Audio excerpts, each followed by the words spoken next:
Welcome back, ladies and gentlemen. I'm on the desk now. My name is Dolson, and alongside me is Pretty Hair for game number 2. And Nick, we have a pretty interesting one. We got Radiant, we got Viral. Two teams kind of on the lower end of their division, but looking to maybe make some momentum is Radiant on their side.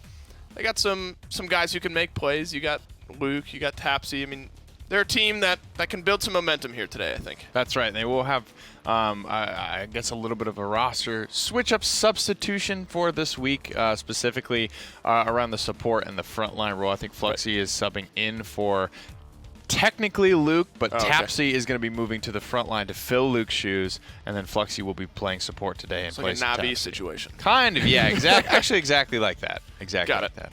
So, I mean, they're 0-5. They got I think a minus 15 map differential, but maybe some roster swaps, maybe some subs here, potentially making a difference. Scarcity's certainly a guy who has been able to make some differences in a lot of these team fights. Valerian as well. It's tough for them because I think they're a team where, I mean, they are 0-5, but they've looked like okay in a lot of their games. I mean, they've looked like a team that could have won a few of those games, could have won a few of those maps. I think today against Viral, they lost last time they played, but today against Viral is kind of their first chance to really show that. But on the flip side, you have Viral kind of in the same spot as them, but still looking for some success as well. Viral, I think, is slightly more experienced overall. This is a decently competitive region, I would say. Probably not one of my favorites to take any of the upsets at LAN. I think once we get there, a lot of our more titanic, more well-seeded veteran squads are going to be in that spot. We'll have to see how it all goes, though. Cyclone and Bust Down playing today as well, and just trying to have some semblance of a hope to catch either of those teams. At this point is looking probably better than most regions because it's not two undefeated teams at the top and one that's just steamrolling each other. So I guess if you're going to make a run at first, this is the region, but this is also the time, Dave, because we're coming up on the halfway point here, and if you don't hit the ground running at this point, you're never going to get off the block. I mean, honestly, for some of these teams, I mean, like you said, we're still before the halfway point, but for some of these teams, like, it will literally be mathematically impossible to catch up to some of the upper teams if they don't start winning here soon. So both teams looking to make a run. I guess if you really, I mean, it's the team up top is, I guess, 5-0 in all of the regions except for the heating up Invictus region. And that's a critical point too, because that's when you lose morale, when it becomes out of you, when it's out of your hands, and you have to have the team above you start collapsing, and there's nothing you can do anymore to win and to make sure that your record catches them. That's when it snowballs even harder in that direction. So this is kind of that make or break time for a lot of these, third, fourth place teams.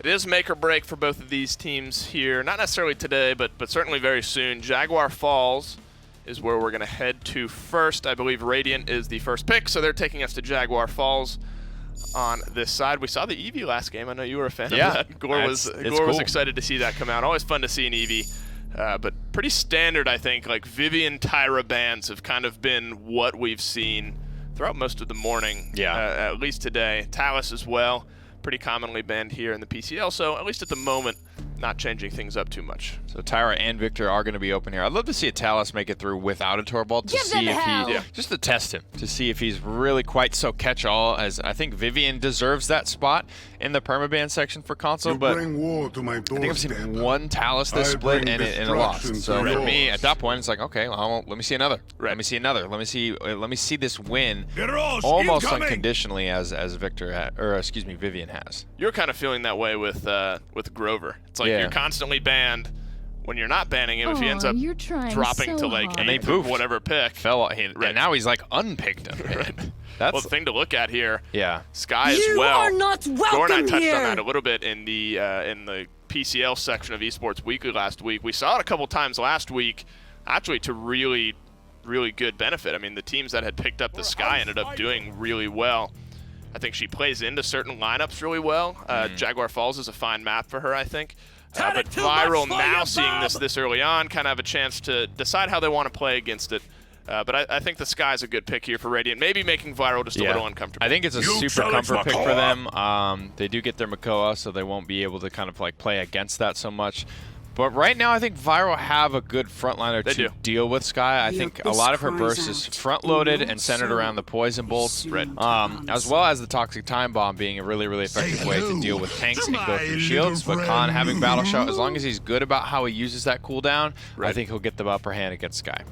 So you like the Viral side in this case? I do. Yeah. Nick's giving it to Viral. Radiant, though, get a bit of a comfortable lineup for themselves. They have the Tyra, they got the Hunter's Mark, you got the Skye. If you're on the side of Viral, you're happy about what you got as well. Game one's about to get underway. Two teams looking to find themselves some success. We're headed to Jaguar Falls to find it, and we're headed down to our casters to take it away. Well, trying to find success, isn't that what we're all trying to do in life for? Yeah. Maybe find meaning. Is finding meaning success? It depends. If you're in a league setting and, you know, wins are what get you things, yes. Anywhere else, it's up to you. Up to you. I don't know if it's up to you. I think A little up to you. There's a lot of pressure on money in the US. But, you know, if you have a lot of money, it doesn't make you happy. There's plenty of people who prove that I know already. several people like that. Yeah. You know, so when you get it, clearly you need something else. I mean, otherwise, everyone who had a lot of money would be just the happiest. It's interesting. Interesting dynamic to the world. Right now, though, no other dynamic more important to talk about than being pulled in. Almost dying, but making that alive. That's just, again, 0 to 100, the way that it tends to go. Although this time for Viral, which is not the team that I would have expected that to come down from. Looking at the Skye, looking at the damage, looking at the Makoa, looking at the Tyra, like, Radiant, and admittedly also the standings a little bit, Radiant should be controlling this game. Draft-wise, play-wise, team-wise, but Viral, that's a really good start for them, not only for today, but again, to like try and get them into this area where they will be able to potentially step up from being at the bottom, from being, I believe, winless right now. 93% going into 99. Should be Viral with the point. That clean of a wipe. That'll do. And you've basically given Victor every opportunity to hit all those headshots. And that's the ring-a-ding-ding. And the yellow numbers that you just keep seeing there from Delane. Good little firebomb there to just ward off maybe any initial rotation, but the payload is going to move regardless, and Delane just ready to line it up. It's going to get the grenade. It's going to hit the back line and pressure out the Ceres a little bit, and this is where they got to be worried about. The shell shield inevitably will come through, but still going to find a little bit of damage on it, and the full heal will come back, so the Makoa has a little bit of a vulnerability moment. But not enough. Not enough. Not enough of a vulnerability. And unfortunately for Viral, I think that's going to be the collapse. You need to be able to, well, do exactly what you just did to Tapsy and get rid of him, and then you need to get rid of Makoa. It just makes it a lot easier. But Scarcity is just able to run amok in your backline. Then you are going to be met with so much trouble. Skye running rampant is probably one of the most dangerous things that can happen in any game. Yeah. But even in league play, if she just is not met with a wall, then she will almost always get at least 2 kills. Well, what's great is that she's going to win most of her 1v1s. Oh, yeah. But if she can do that, that's the name of the game. If Skye can do what Skye does without being countered, without being shut down, without dying, you're going to have a lot of success in your team. She's just going to make it very hard for you to care about anybody else because she can delete almost anyone instantly with those poison bolts. Double kill already from Scarcity. Make it a 3, even though it's not going to be the actual final blow. Here's a little bit of the loadout here if you guys are wondering what this looks like. Really going for the Decrepify style where you can hit your poison bolts and then not use ammo. And so you get a little bit more burst and consistent DPS. And between that, Poisoner, and actually Victory Rush, which is one that I've seen run, but I don't normally see run at level 5, but just getting movement speed after you get an elimination, so you can now run around a lot faster than most people are going to be expecting you. As well as the fact that, again, when you're looking at Skye, like, wait, can I see she's that again? very That much aggression-based, right? I'm going to go from kill to kill to kill. And the other click that came through, like you said, Decrepify, having that extra damage, having that extra control is just so big for her. And that's actually an interesting thing. And the story of emergency exit, moving with this Skye and getting that victory rush is the eliminations used to not be really the goal. It really was on the kill, and so that's that elimination is a huge boon to this loadout, this style, which means that you really, even if somebody gets that last hit, you are fine to continue pushing. And there it is. Yeah, it's a very important change for her. Maybe sounding like not too much, but it is huge. And elimination is such a key word, I think, in a lot of cards that we never really get to glance into. But that's okay. Makoa happened to get the last hit, even though I did all the damage. You're still getting that pressure. So being able to move that fast, that much, that often for a Sky is such a clean change right now, though. It's Viral kind of in control. And Delane trying to put in enough damage. Wow. Seems like he might, but it's still overtime. So someone's got to stay there. Slay has the bowling ball reset. So that's going to buy him some time, and they are focusing on the Victor. And I think they're just going to have to back off here. He could have tried to push it. He's going to find that final kill, and maybe it would have been better off because there was really only the Inara after that grenade landed, but they gave it up. And it's going to be a 1-1. Scarcity, I think, is the one. Honestly, for Radiant, just as a whole, that's what everything hinges on. 4 out of 5 of this is a very core, very kind of simple on paper draft, right? Yeah. You know what Inara is going to do. You know what Makoa is going to do. Fluxy doesn't have a lot of like stray ability, I guess, in terms of what he's going to do. Is like Saris is the heal machine. Tyra is the I'm going to mark you and deal a lot of damage. Like Sky can either, I guess, hit or miss. She's either going to be ever present in these fights, causing so much damage that you just can't stand it, or she's not going to be there. She's going to die almost immediately. Well, what I like as far as a result is seeing Tully grab the Illuminate early. And I think this is something that you just should do. It completely counters out a character. It essentially makes it a 5v4. Even though she still has the damage, you know where she is. That's a huge part of her kit, the stealth. So being able to counter that instantly, it's something that is going to pay huge dividends, and not even a huge... Oh, investment through time and space is actually going to clean up Scarcity. And it will not kill the Makoa. He will make it out alive. The shield's going to block the convergence, so not a lot of follow-up. And still the control for Team Viral. And Radiant, it just kind of feels like, and I want to describe it as just throwing things at the wall to see what sticks, right? That's the plan. It didn't seem like there was a lot of cohesion in that. Maybe the hook comes through and then some follow-up, but there wasn't a lot of clean, consistent damage from them. A lot of teamwork, I want to say, to make sure that point went in their way. Whereas Viral, they had the plan and they executed it. Granted, part of the plan was hitting it through time and space. Maybe it doesn't work every time, but that time it opens up a huge door.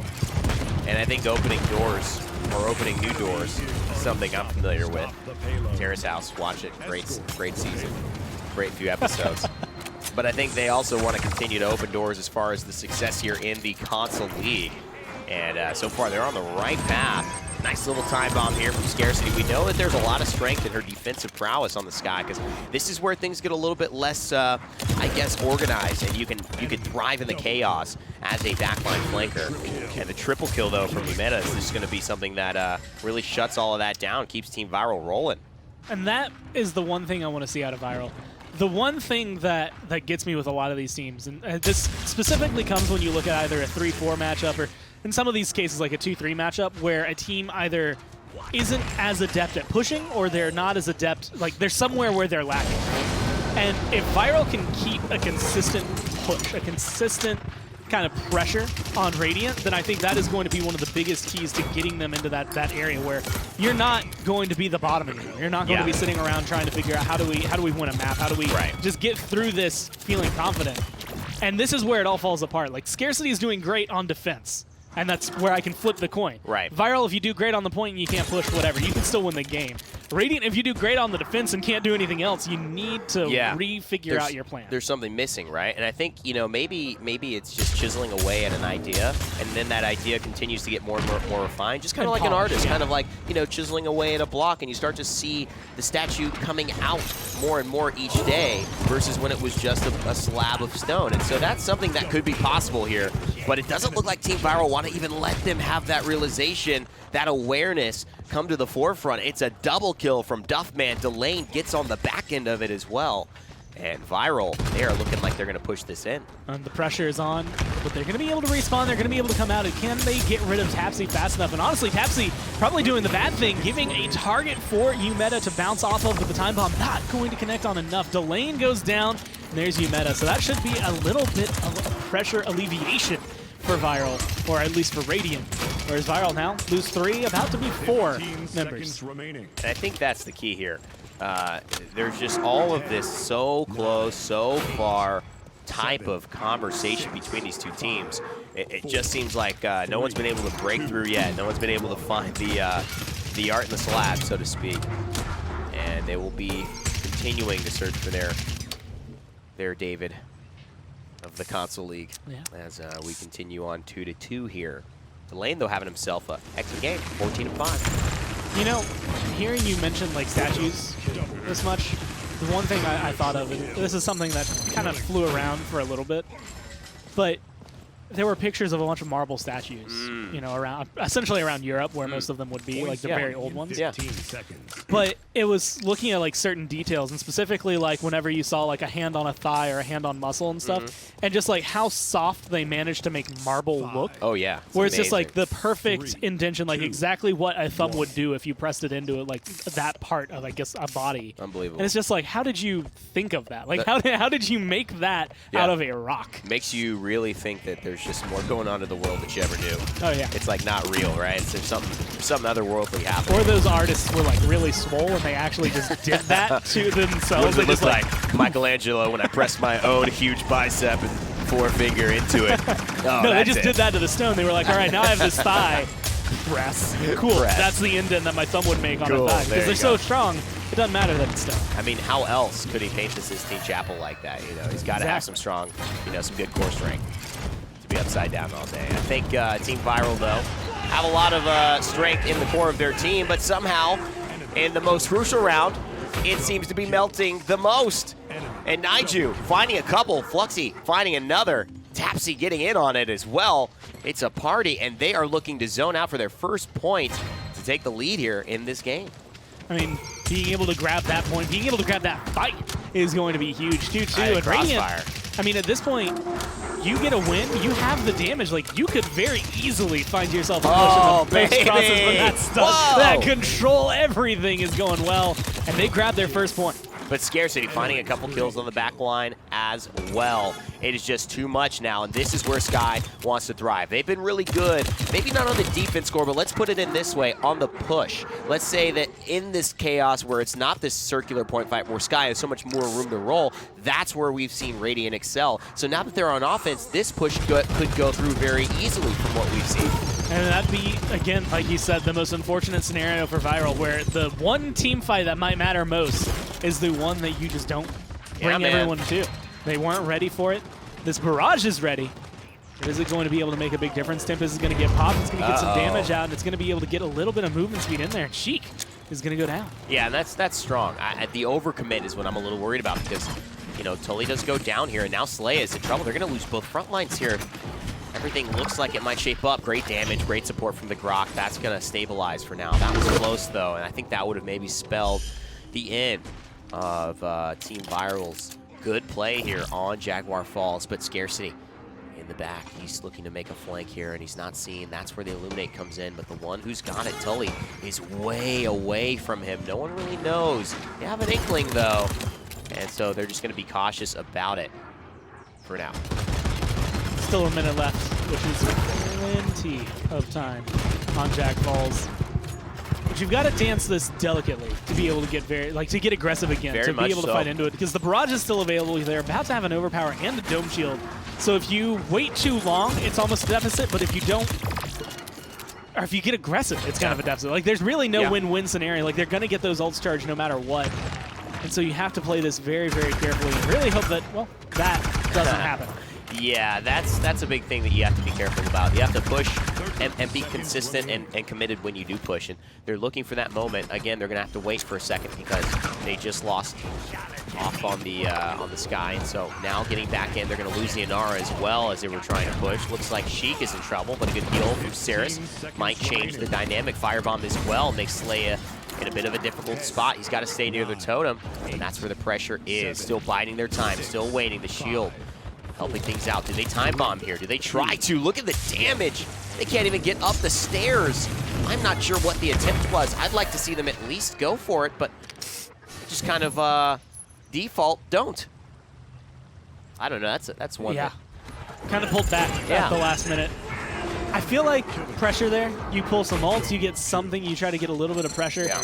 Maybe you find something out of it. Maybe you don't, but at least you tried, kind of deal. Now, Viral are going to be coming into this with all 5 of their ults, and even though they lost the crucial fight last time, will they do it again? Right? That's like, you have to make a mistake, and then you have to make that same mistake again to make sure that it falls under that path. But if they do, too.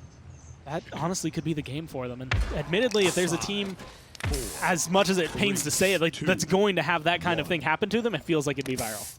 Yeah, and I mean, now the Illuminate by Umeda, you can tell that is the last pick. It's the last item in the order, which means it's the last picked up. He's only got level 1, but it should be enough on Jaguar Falls. That's an early overpower. I don't know if I would commit here. Makoa goes for the hook. You might just want to back off, and a crossfire as well. This better pay off because you are 4v5, and it does. They find a lot of damage. Now Grok could have overcommitted, but he finds the kill, and that's the lane coming through. But Scarcity finds a couple, and this is exactly what they don't want. Can't pop out of hit, and otherwise the turret's going to see him. So he's being very cautious, and now he's waiting for the lane, and he doesn't know what hit him. Missed the poison bolts, and if he can find Fluxy, that would be huge, but he can't. Scarcity again with the damage, and I can see a time bomb coming out right now. And just being able to place it perfectly right there. Gets rid of Slaya, keeps the things rolling for his team. Kill after kill after kill. And Radiant, after a very kind of rocky start, they have taken control for this last point. And now Scarcity is in the back line. He's going for the dismounts. He's going for the damage. You just can't overcommit. Dismount's important here, and he's just waiting for it. He doesn't shoot at all. And I don't know, maybe a little bit of damage there. Keep them fighting might have been the thing, but they're staying together, coordinated, and ready to come back after losing 2 points in a row, to win 2 points in a row, and the wall helps to shut it down. Radiant, they're going to steal this one, and they're going to grab the victory here in game 1. You know, the professional analysis behind this is the fact that Hi, I'm Tapsy is such a great name. Yes. As a player could have, that Inara was just, you couldn't bring it to yourself to kill her at the end. No, you couldn't. And also Viral just lost literally every grip they had on the point. I like that analysis. I think the name clearly the reason why they won. Absolutely. Number 2, not being able to kill anyone on the point. I mean, that's just a sub. That's just the secondary. Adding some like, that was partially because of the name. The reason why. Yeah, that's a symptom of the name. 100%. I think we're ready to send it back to the desk, break it down, because game 1 goes the way of Radiant. Thank you, guys. Radiant off to a very hot start here, and Scarcity on the sky doing big things, and they didn't really find the impact, and you touched on this well. I think the Viral lineup did a good job of dealing with Scarcity on the sky for the first couple of points, but kind of fell off there towards the end, and Scarcity was kind of able to take the game over. Yeah, I think the biggest mistake from Viral, if you can call it that, was just a failure to push that payload in the first 2 rounds. Big thing for me is, like, I don't often talk about this type of thing, but running no shock pulse sustain cards with the Grok. I noticed he was hitting a ton of these shock pulses. I was like, why isn't his health going up? Who doesn't run that card? He's doing so much damage, meaning he's hitting a lot of shock pulses, meaning he could be getting a lot of self-sustain. Well, in the meantime, Scarcity does find himself at 29 and 11.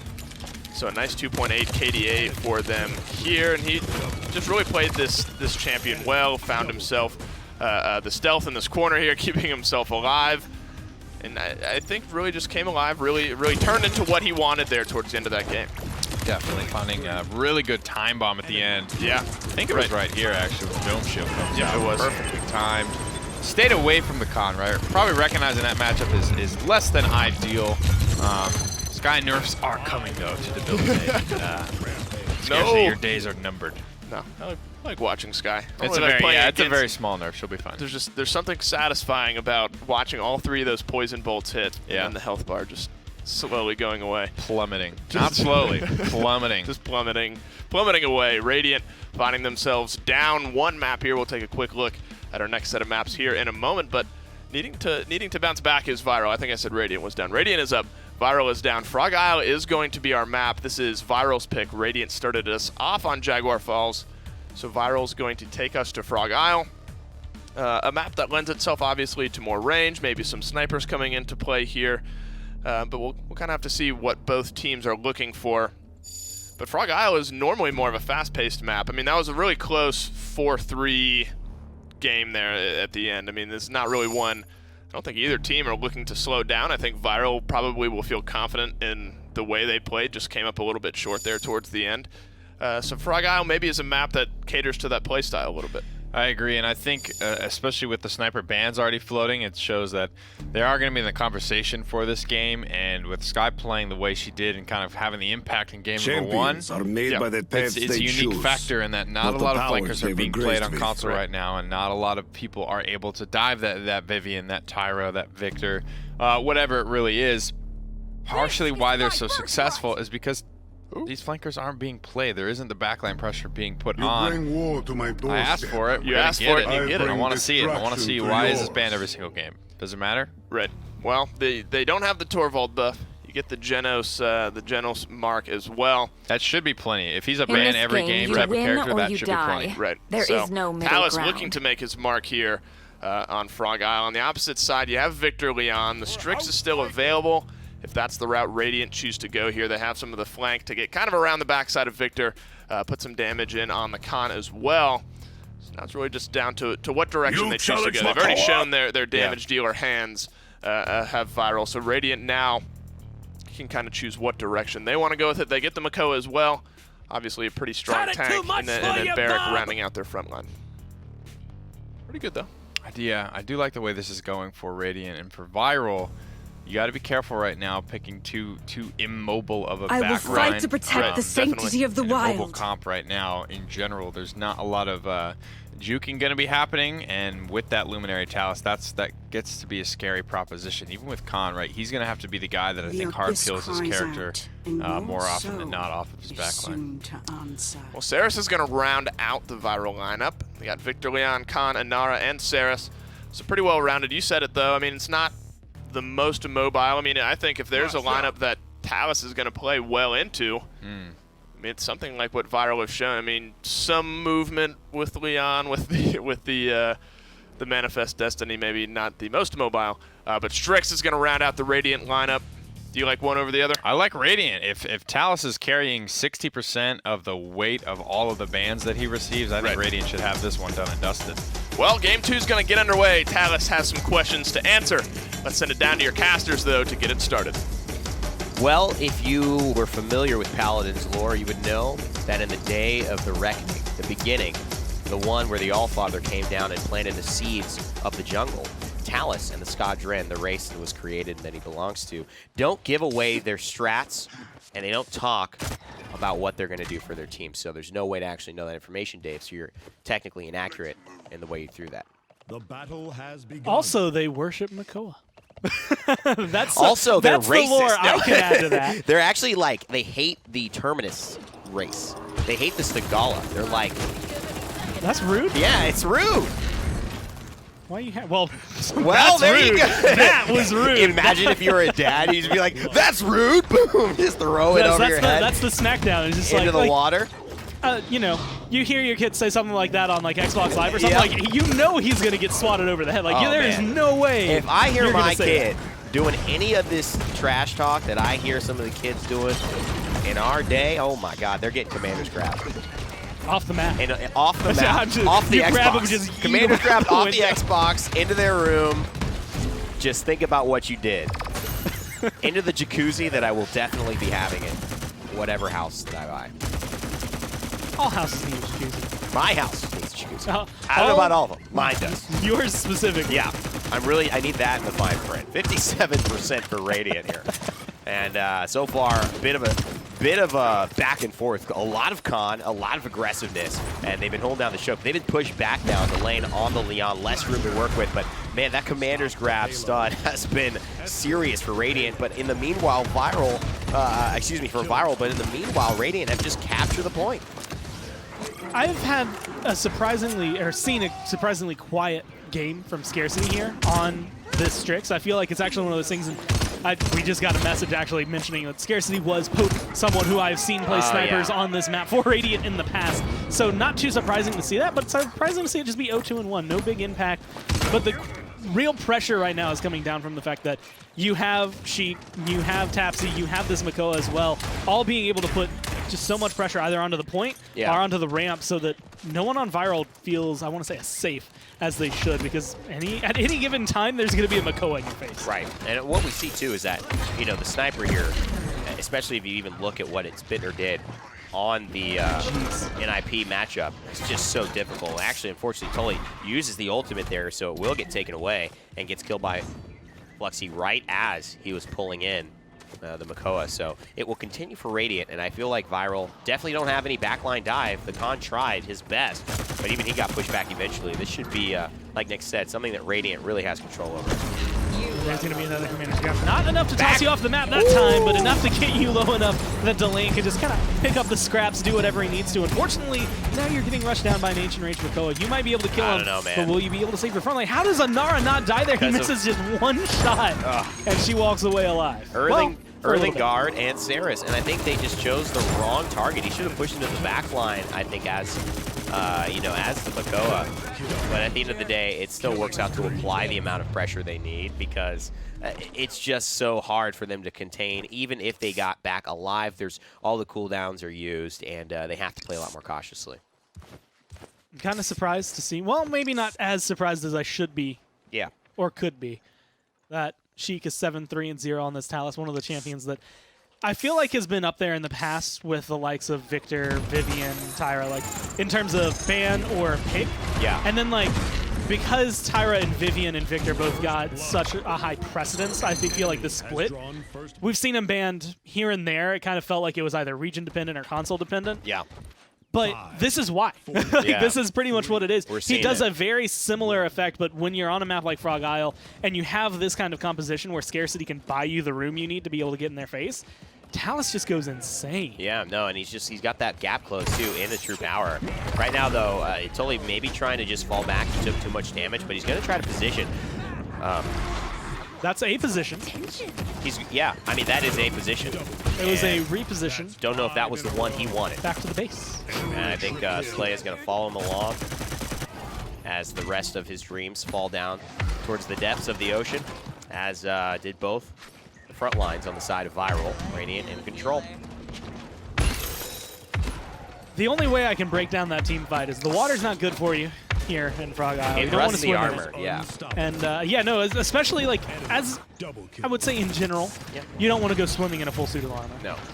You don't want to get thrown into water of unknown depth in a suit of armor either, because not only is swimming very difficult, Totally. probably not going to float. Unless it's Game of Thrones unknown depth, because it looked like Jamie was going to die, and then all of a sudden it's like a pond, and it's like, oh, okay, wait, no, you can just get pulled up real easy, no problem. It's a nice feint, though. I really liked the way they went about that one. Definitely had me worried for a while. 2 minutes and 3 points. That's Radiant Esports. Sums it up where they are, what they got. Where they're going, probably about 50% of the way in a few seconds, and maybe even further unless Viral can clean this up somehow. And I just don't see it. I'm a betting man. I am, and I would not bet on Viral having some adjustment here. It definitely felt as though Viral had a lot more, not even just presence, but pressure play in the first game than they have here. And I don't know if it's the fact that Radiant have gotten more aggressive and they're kind of feeling themselves, they're ready to commit to it, like it took them a little bit to get warmed up. But this is the first respite I have seen this entire game. Like the first time I've seen them actually push anyone on Radiant back and have it feel like it was meaningful. Yep. And there's still a minute and 20 seconds left. It doesn't even mean as much as it could. Yeah, and yeah, I mean, I think what I like is the full regroup and the intensity and the decision making. You know, you have to be careful here because Team Viral could fall back or they could get separated. You do not want Talus to through tower into the farthest member, take a 1v1 and then backcap this. You do not want that to happen because he's got the ability to, especially if it's Saris. He's just going to go ahead and go forward. He's got some protection. Ooh, that was risky by the lane. Uses the movement, takes basically taken down for it. True Power could be coming up very soon, especially if they find a kill here. And it seems like they might just save it as Umena tries to finish off Scarcity, but Scarcity's going to get finished off himself. 40 seconds left, but everyone's going to be locked inside the base. The shots are going to be good. He missed. The Overpowered is not. So that is going to be complete control right now, still for Radiant. Someone needs to get down onto the point. Someone's got to. Isn't going to make it. I think that's a good call, Core. Someone's got to be there. Slaya is there. I am Tapsy, working it. And look at this. Naiju hoping to shut down Duffman, and he does. He finds a second kill. A little Kalinka dance there from the barrack, celebrating as Talus in the Oni garb waves the Vera Charger. Like that, right? Yeah, in anticipation. You can't see my feet, but they were spot on. Everybody getting ready for their fighting game, you know, character selection intros, you know. Barrett goes to the Kalinka dance, he starts going, Talus in the Vera Charger, he starts waiting. You get the classic, choose your fighter. And then there we go. They've already chosen their fight. They chose their fighters. They were way better than Viral's. Radiant looking good in the set. a shame we couldn't sit there and watch Test your butt. You got it figured out. I'll offer my opinion. I think Talus played very well. I'll let you offer your opinion. I don't know if I don't know if it showed that he's worthy of the amount that he gets banned, but shows that Talus can really impact a game. He's definitely part of the problem. Very self-sustaining as well. Right. That's one thing you always kind of forget about Talus and Eevee. Frankly, the two most viable flankers in a way have a lot of their own self-sustain. But I thought Naiju played very, very well, sticking with Sheik on this Talus, making sure he was always sort of there, providing pressure as well. Scarcity hitting some good shots to soften targets up, and you can kind of just tell by the damage numbers from the squad that it was a very team effort, right? Everybody floating within 5,000 to 10,000 of each other, to the point where you can't exactly say it was a one-man show. Now, the storyline is pretty similar, I think, to game number 1. You have the Sky causing problems, but a lot of what these flanks do is just turn the heads, turn the attention of the opposite team, and that allows the rest of your team to be safe and put out some damage. Certainly, everyone playing their role. You know, he has to have some frontline help. We saw it there just a little bit at the end of that last clip. Naiju, like you said, kind of leading the charge, and then Sheik is able to play that in a way, kind of just right behind Makoa. Found some damage, but Like this, right here. That's exactly. A little 1-2 punch. Under the shell shield as well. That's all you really need. Get this flanker as much uptime in the fight as you possibly can, and good things will follow. Wow, look at that. That's some distance. That's what somebody was doing that to me in our playtest. It was like full length. the moment I respawned. Probably rude. I think it was rude. Was the moment I respawned. You don't have to worry about that anymore. I know. Rest in peace, rude. You will be missed. The pain is over for me. More than others. No, I mean you would probably be on the opposite side, play a Talus, and do that to me anyway. I think anyone's capable of it. It was the moment that I spawned. I was walking out of base and then getting Talus ulted. I don't grief. I'm actually making a point. I don't grief anyone in playtests. I make sure that I'm just making the right play for the situation at all given times. I'm never going to catch myself out trying to throw time And I'm so good space. that killing me on cooldown is the most always important objectively the right play. So got to do what you got to do. It's the right play. But Radiant take a nice 2-0 lead in this series. They'll lead us going into map number 3. Excuse me. Viral will be the ones who are going to pick this for us. So 2 in a row for them. Stone Keep is the direction that they go.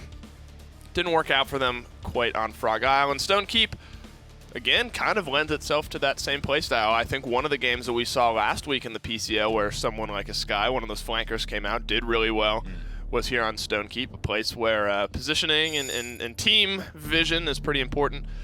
So wouldn't be surprised maybe to see something interesting come out again on the side of Viral. They've shown us 2 games in a row here that they're not nervous to throw something interesting out into the mix.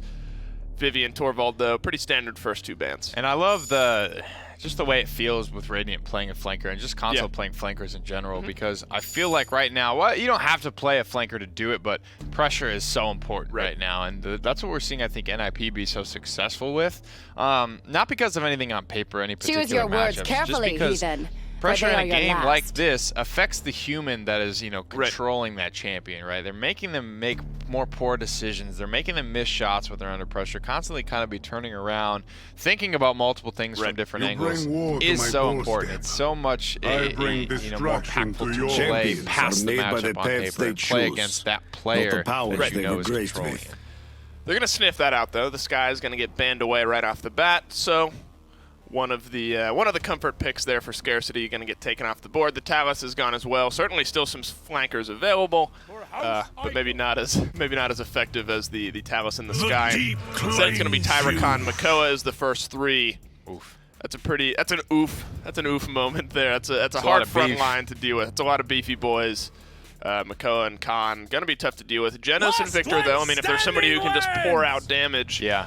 Genos buffed Victor is certainly somebody who can do it. Yeah, and even Tyra. Tyra's the tankiest damage character in the game. She's one of the few, if not the only 2400 base damage character. With HP cards, she can go all the way up to 2600, so she can really, really get up there with HP. And the amount of DPS she has certainly warrants caution when approaching her. For sure, they get Grover as well. They get the perfect sort of composition, and this almost surprises me that you see them going to Xin this late. Right. If they're not going Guillotine, they're not going to be getting many isolation picks. Xin has a lot of sustain, can put a lot of pressure on. You could see this being played, how Shadow played his a little bit on Ice Mines, where Invocal was the guy just trying to do damage and win the fight as Victor, and Shadow was just there to keep people at bay for as long as possible while Victor did what he could do, but it's going to be triple DPS. That's interesting. This Radiant comp can run all over Viral, and they need to, or they're going to get blown up. So that's kind of the win condition you would say for Viral is more uptime and just pouring. I mean, obviously, I think that's a triple DPS win condition. Is just if you're able to stay alive, you're going to pour out damage. I mean, that's kind of how you have to deal. You got to deal with a Khan Makoa with a lot of damage. They're going to have the Grover backing them as well. Game 3 about to get underway. Radiant looking to make it a clean 3-0. Viral, the triple DPS, looking to steal a win away. Stonekeep is our map. Evan and Gore are your casters. Excited to get down here. It's been 2 games so far, and 2 for Radiant. Viral, though, trying to bounce back. I mean, at this point, they are reaching a little further into the pocket. They're pulling out the Dredge. They're reaching into another pair of pants, Gore. Not they just the pocket. It's one of those awkward things, right? They got ready for the day. They left the house. Turns out their wallet was still in those other pants hanging in the shifter rope, so they needed to go home, go back to their room. Now they're late. Open it, reach in, get the wallet, realize, oh man, like if I'd gotten pulled over in that moment, that would have been bad news. Now they're pulling out the Dredge. I guess the Dredge is the wallet. And that was actually not how I expected this to go, I'll be honest. Run confidently towards your fate, young soldier. I'm not sure that was the fate they were imagining when they maybe made that quote or thought that sentiment in battle. It seemed like Khan just exploded after his choice to Commander's grab towards the Dredge. And should be known, there's a lot of damage on this team, so Radiant may have to play this a little bit more cautiously than before, but 1 pick can turn into 2 because they don't have that type of sustain. I mean, Viral, that was probably the best start you ever could have asked for. That has now turned into the worst hold that I think I've seen a team do in a long time, where it's just you had the kills, you had everything, and then they get a little too overzealous on one side, not zealous enough on the other side, and they just end up in this awkward spot where, cool, like Tully, you're in a great position, except for the fact that you have no Billow. You have, like, you just use your whirl into more people. Like, I think he had Billow, small decisions. I think he did have Billow. You should have used your Billow. Yeah, I think he just tried to reload instead of using Billow. I think that was my impression, but I'd have to check it out. But I think it was just more of a, I'm thinking if I need to do as much damage as possible. And, you know, survival is the key. Do damage, but it doesn't have to happen now. You can outlast. And the lasting moment and the lasting sentiment is that Radiant just have a lineup that's going to succeed unless Viral make their lineup succeed. Yeah. So it's going to be up to them. I think that's the best way to word it, too. It's just we're going to win unless you stop us. Right. That is pretty much the only thing. Like, Viral have all this work. They have the champions necessary to do so and control and win, because obviously they can do it. They won the first fight last time. It's just, can you keep that pressure up? Can you approach it the right way? It's mispositioning on either side. Again, maybe getting too far, or going too far, maybe not going far enough, depending on where you are, and giving up ground very quickly. But as it is right now, doing whatever they can. The Dredge is going to be the one that I feel like has to make things work. That is not quite what you want to see out of a Kraken. That's not quite what you want to see. Interesting, like little console flick. That was odd. He was like staring at the ground, but Naiju flexing onto this Leon after playing the Makoa many games in a row. And it has been working, although they're giving Dredge a lot of this ground as well as Duffman, and hiding around corners usually doesn't work against these blaster type characters with grenades. They have been committed to standing on this high ground, and it is a contest, and one team is going home, one team is not. There's the Enlightenment, and there is a really good shield, and it might just buy time, but they've got to hit their shots, and so far Stuffman rules getting the better of it. And now being able to put themselves up, Meta gets a kill right there, but needs to hit a couple more shots, and that's going to be the awkward moment, right? Because of the way Dredge's weapon works, it's just a little more difficult to connect those shots than what you're going to see out of Leon, but you're going to have way more damage payoff. But it just kind of feels like I'm not seeing enough of those connect. Early on, it wasn't even him and his aim. It was more Khan happened to run into my grenades. Yeah. So I need to see those, that change. He's right there. Scarcely didn't know where he went. He was right next to him, and he actually shell spins off the map, but so does Dredge. Yumena could get back up there with another teleport, and he's going to be able to do it if he gets in trouble. But right now, Gore, he is holding down this corridor, and the high ground has been his. Not sure he's going to be able to burst enough damage. Good heal from Tapsy, and now they're going to lose the Genos, and Dredge is going to have to touch, and he can't. So the claps aboard. They say, we're just going to ignore you. Yo, we came, foe. I feel like I need to echo what the desk had said, just because I feel like it's very important here. When you look at this lineup, and it is that Radiant as a whole across their champions are all incredibly tanky. Yes. Whether it be tanky for their role or just the fact that Makoa and Khan are very, very tanky in general. And so triple DPS in this kind of instance, I like the call because theoretically you burn through that health faster, especially with Illuminary Genos. Right. But Tully's 0, 6, and 3. Tully, like, the Zen isn't having much of an impact. Yumeta's 2, 1, and 2, a couple of good kills, but you need more coming out of these DPS. Specifically those two, because one of them's a little more fringe. One of them just isn't being played, I think, to its full extent. Yeah. And because of that, you're seeing Viral essentially kind of perpetually fighting a 3v5, maybe kind of like a 3.5v5. Right. Because the other two still have an impact. They still zone, but it's not enough to win the game. Yeah. And I think right here, this Ancient Rage is getting so much value. And Yumeta trying to just bait him into a Kraken, but it's not going to work. Actually, Naiju switches in a beautiful hook. I mean, that should kill the Barrack right here. Having trouble finishing that last shot, but Naiju's got everybody in scarcity. He finds Slaya. So with the dismounts that Leon can pull off here, I could say this is almost guaranteed to be a Radiant hold unless Zen somehow sneaks around. And when he's back available, I actually want to see what Slaya is running on his loadout in this Barrack, because, like, it did not look like he got his shield. Okay, so he got it. That 1500 shield just went down incredibly fast. I was a little worried there because I saw him go for the dash. That time it did stick. But the first time, it was up and down almost instantly. And those moments, like, that's when you need to be worried. That's where Barrack gets that, again, that extra health, that 3400 base, becoming that, okay, I'm effectively 6,000 HP. It's because your shield is good. Well, we don't always look at the items, but it's a good chance to take a look at these now and see Sheik is rocking that Wrecker, and there's just a lot of burst damage coming through when you have a Leon in general. You have a Khan, you have a Makoa, you have Grover. I mean, you know, add a little Wrecker on top. These shields are not just a little sprinkle, just get a little Salt Bay Wrecker on there.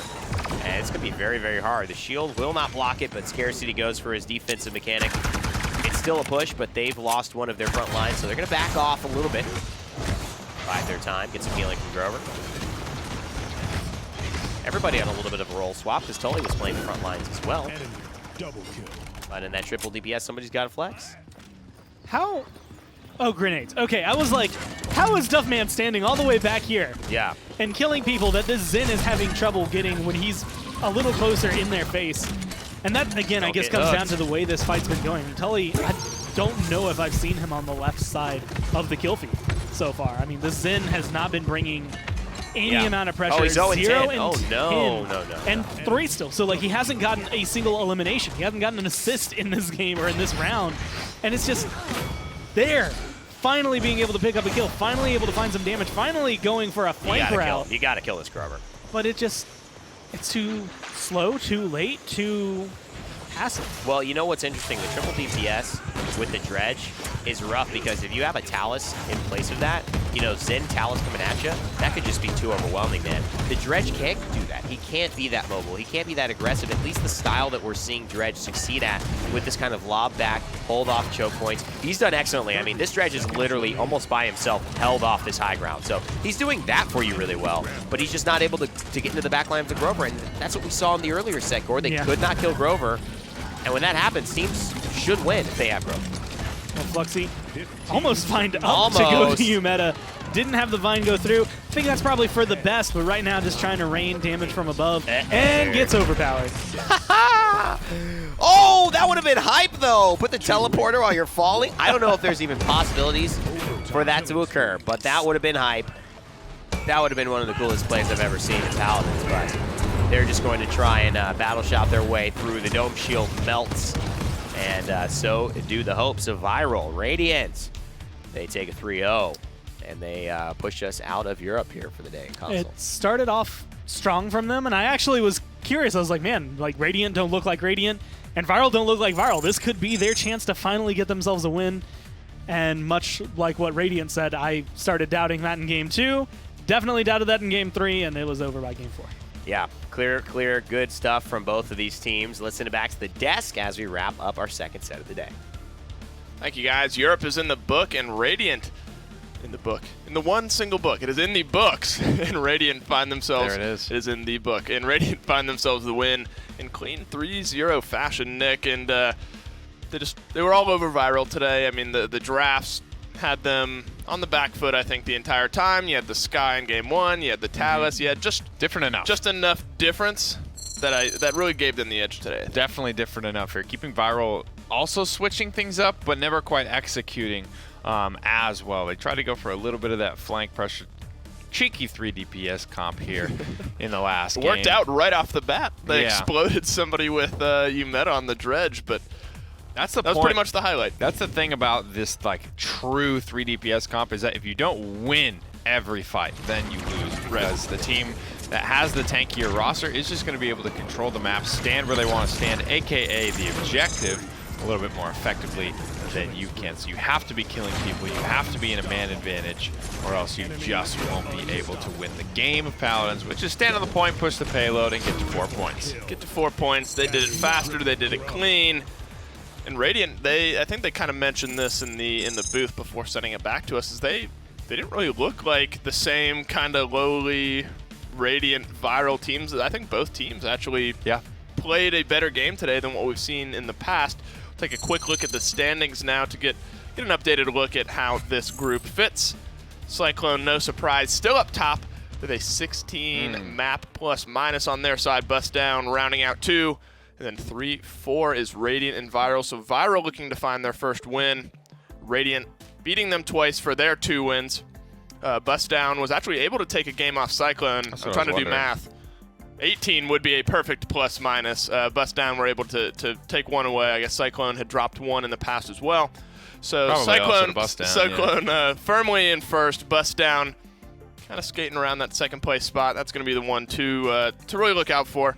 But Viral and Radiant looking better today, I think, than we would have expected. But now their goal is to can we compete with team number 2 and Cyclone, is so high above. It's like, all right, we competed with each other really well. Can we go against Bust Down and then looking more to the future based on that? Yeah, the important part is they're not really stagnating. They're not picking the same thing over and over again. They're realizing we're not in the lead right now. Something has to change. We got to get better at doing something different. So I like the steps that they're taking down at the bottom. Right. Well, both of our European matchups are in the books for today. We're going to take a quick jump across the Atlantic after this break, so make sure you stick around. We have a couple more matches for you today in the PCL. The Paladins Console League, brought to you by Skillshot, Hi-Rez, Evil Mojo, iNap, Steel Series, and Respawn.